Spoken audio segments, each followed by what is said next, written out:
अब election commission ने ना अपनी हदें पार कर दी। अब इलेक्शन कमीशन से उम्मीद लगाने का कोई फ़ायदा नहीं है। पता है इलेक्शन कमीशन ने क्या किया? इलेक्शन कमीशन ने जो वोटर आईडी जो डिजिटली थी ना, उसकी जगह एक कॉपी स्कैंडल डाल दी।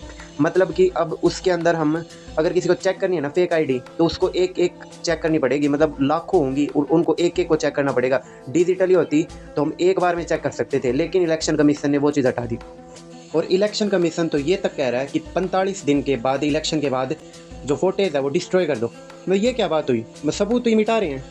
और दूसरी बात, अब स्पेशल इंटेंसिव रिवीजन हो रही है बिहार इलेक्शन के अंदर। क्यों कर रहे हैं? क्योंकि फेक वोटर्स को हटाना है। अब फेक वोटर्स कौन है उसकी लिस्ट भी इलेक्शन कमीशन पब्लिश नहीं करा।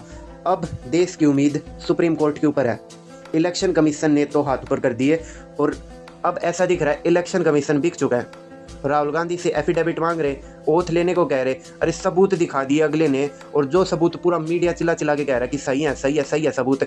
आम इंसान को भी दिख रहा है, एक बेवकूफ़ भी समझ जाएगा सही बोल रहा है राहुल गांधी। फिर भी क्यों क्यों बीजेपी को सपोर्ट कर रहा है इलेक्शन कमीशन? और ये वोट चोरी का केस सिर्फ अभी नहीं आ रहा, वो बहुत पहले से रहा है। राहुल गांधी बहुत पहले से चिल्ला रहा है। केजरीवाल ने भी आवाज़ उठाई थी, लेकिन कोई सबूत नहीं था। अब राहुल गांधी ने सबूत दिखाया तो पूरे देश को पता चला।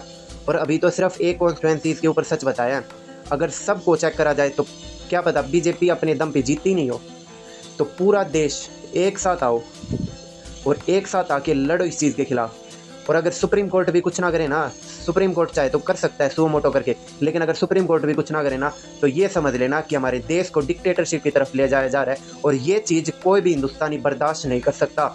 सब लोग आओ एक साथ, और ज़रूरत पड़े तो लड़ना भी पड़ेगा इस चीज़ के खिलाफ। और दिखा दो सबको कि भारत संविधान के मुताबिक चलता है। कोई वोट चोरी करके डिक्टेटरशिप लाना चाहे तो हमारे देश के अंदर नहीं ला सकता। ये संविधान बी आर अम्बेडकर ने बनाया था, ये देश आज़ाद हमने कराया था। तो आज अगर ये देश फिर से मुसीबत में है ना, तो एक छोटे बच्चे से लेकर एक बुजुर्ग इंसान तक को लड़ना पड़ेगा। और लड़ेंगे हम अपने देश के लिए, सबको एक साथ आना पड़ेगा।